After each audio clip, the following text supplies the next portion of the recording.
বীৰজনাৰ পবিত্ৰ জন্ম জয়ন্তী 402 বছৰীয়া এই জন্ম জয়ন্তীত আমি শ্ৰদ্ধাৰে সেই বীৰ পুৰুষজনক আজিৰ দিনটোত সোঁৱৰিছোঁ আৰু লাচিত মৈদাম সংৰক্ষণ সমিতি তথা স্থানীয় ৰাইজৰ সহযোগিতাত আজি পূৰ্বৰ দৰেই যেনেধৰণে অনুষ্ঠিত কৰি আহিছোঁ আজি তাৰিখত তেখেতৰ সেই পুণ্যাত্মাক আমি স্মৰণ কৰি আজি তৰ্পণ কৰিছোঁ। ইতিমধ্যে দিনজোৰা কাৰ্যসূচী প্ৰথম কাৰ্যসূচী পতাকা উত্তোলন, ইয়াৰ পিছতে মৈদামত তৰ্পণ আৰু প্ৰতিমূৰ্তিত মাল্যাৰ্পণ এইকেইটা কাৰ্যসূচী হৈ গৈ আছে।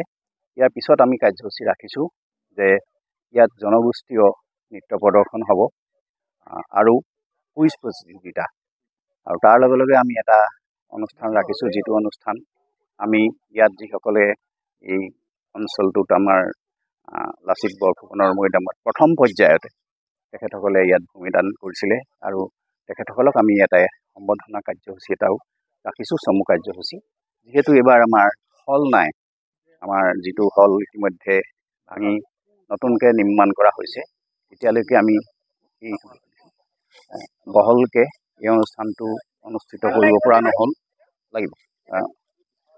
অনুষ্ঠিত কৰিবলৈ আমি বহলকৈ অনুষ্ঠিত কৰিবলৈ সক্ষম নহ'লোঁ। আৰু অন্য বছৰৰ দৰে জিলা প্ৰশাসনেও আমাৰ এই ক্ষেত্ৰত বিশেষ সহযোগিতা আমি আগবঢ়োৱা পৰিলক্ষিত নহ'ল। আমি স্থানীয় ৰাইজৰ সহযোগত আমি এই অনুষ্ঠানটো কৰিবলৈ লৈছোঁ। সন্ধিয়া বন্তি প্ৰজ্বলন কাৰ্যসূচীৰে আজিৰ দিনটোৰ কাৰ্যসূচী সমাপন কৰিম। ধন্যবাদ। হয়, যিহেতু হয় ইয়াত তাৰপিছততো হৈ আছে, কিন্তু এতিয়া এইবাৰ আগৰ আমাৰ ডেপুটি কমিশ্যনাৰ থকালৈকে অৰ্থাৎ আয়ুক্ত থকালৈকে আমি ধুনীয়াকৈ অনুষ্ঠানটো কৰি গৈ আছিলোঁ, কিন্তু এইবাৰ বিশেষ তেখেতসকলৰ বিশেষ সহযোগিতা নহ'ল। আমি জনাইছিলোঁ তেখেতক, আমাৰ বৰ্তমানৰ যিজন আয়ুক্ত তেখেতক জনাইছোঁ যে এইটো কাৰ্যসূচীটো আমি কৰিবলৈ লৈছোঁ। তেখেতে গুৱাহাটীলৈ ক'লৈ যোৱাৰ কথা এটা ক'লে আৰু অন্য তেখেতসকলৰ অন্য কৰ্মচাৰীও ইতিমধ্যে এতিয়ালৈকে আমাৰ লগত কোনো যোগাযোগ হোৱা নাই।